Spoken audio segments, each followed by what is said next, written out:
Is that a big part of how you're going to remember him?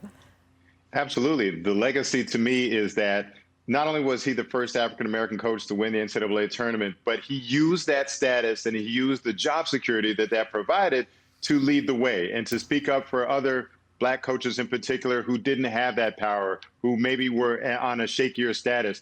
He would tell them, and Mike and I were at these meetings, all the Black coaches and Black sports writers would get together at the Final Four, and he'd tell the other coaches, I'll take the lead on this, I'll take the hits. He had the confidence, he had the strong relationship with the superiors at Georgetown that he knew nothing was going to happen to him. He could walk off a court to draw attention no matter, and he wasn't going to lose his job. So it's not just that he had the pulpit, he used it to help others. And yes, he taught me, Rachel, just as much as he taught Rachel. A lot of the perceptions and the notions I have of equality come from him. Absolutely. I mean, I can hear his voice as we're sitting here talking about him. You wanted his approval so badly. I know I did. And when he would bestow it, it would mean the absolute world. And we're looking right now at NBA players and this incredible movement that they have been such a big part of.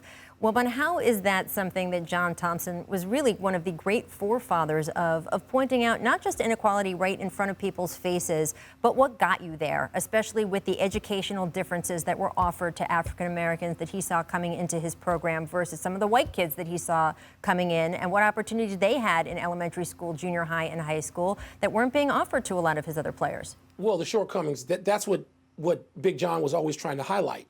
It's like, I'm not worried. We're not dealing with test scores now, present day. Yep. Why are these scores where they are, and what do they denote?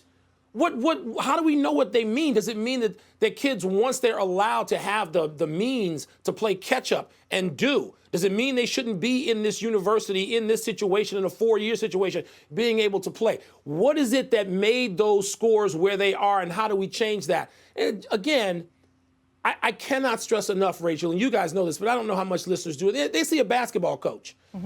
But those guys, and Alonzo Mourning is one of the most eloquent people when it comes to speaking to this, to the result of that education. 4 years, by the way. There were no one and dones. Allen Iverson went for 2 years, and the world was changing then, and John understood that. But Patrick Ewing, Dikembe Mutombo's funded, he's created hospitals. Yep. This is outside of basketball. And so John was looking at the inequities. How do we change this? And how do I protect mine in the process of this being changed? How do we not abandon them while the world is playing catch up? And it wasn't just basketball. It was, like I said, it was all of us. You know, John, when Jay says John would take the hit, John Thompson literally would say, you younger guys who might have been Black coaches, shut up. This was a great phrase he said. He'd say, how Black are you? How Black can you afford to be right now? And obviously it didn't mean how Black you were. It was, how secure are you?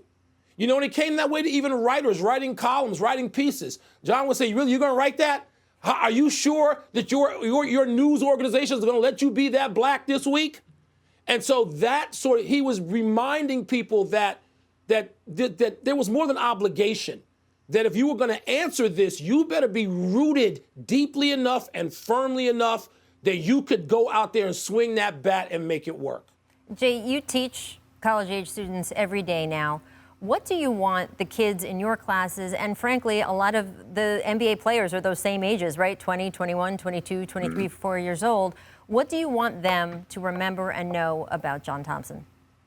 That he taught me, and that we can continue that legacy through his words. One of the ways that he defined inequality was he said, we want the right to fail. We don't want the right to succeed. We want the right to fail. He shouldn't have had to have been a national championship winning coach to have his voice carry as much weight as it did. There were several white coaches whose words we took seriously who had nowhere near the accomplishments of him. So that's what he talked about, the right to fail. And I realized one of the reasons he was so effective at getting his message across was because he didn't whine about the inequalities that he faced. He would always say, I find it amusing.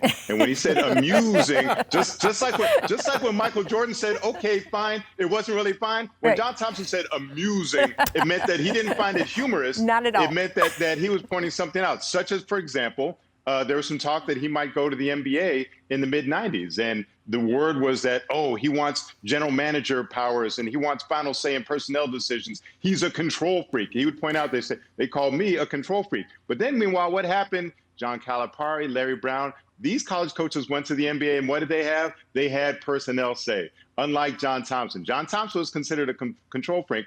Other coaches were not. And he would just point that out. And just leave it at that and leave it for you to fill in the rest of the sentence. I do want to point out, too, that while John Thompson always fought so hard for people who look like him, it wasn't only for people who look like him. If he thought that you were someone who was a minority in your field, if he thought you were someone who was fighting for a fair chance, he would go out of his way to be in your corner. That was something with me when I started in the Washington market. We had, of course, the great Christine Brennan, but there weren't that many other women who were around at these sporting events. And very early on, he found me, and very early on, he would have these talks with me and say, you belong here. And I can't tell you what that means when you look around a room and you don't look like everyone else and you think, oh, am I really supposed to be here? And I know Rachel, you guys both felt that way too. Rachel, just to add to that point about John being different and being way ahead. So Lori Michael, a name known only here in Washington and you guys, of course, because you covered the team. John Thompson had a head trainer who was a young woman on his bench 40 years ago. Yes. His academic advisor, she wasn't an advisor, the academic dictator, Mary Finland, was with him 50 years ago, back to when he was in high school. So John was, this wasn't a sort of a movement that John said, I need to hire a woman.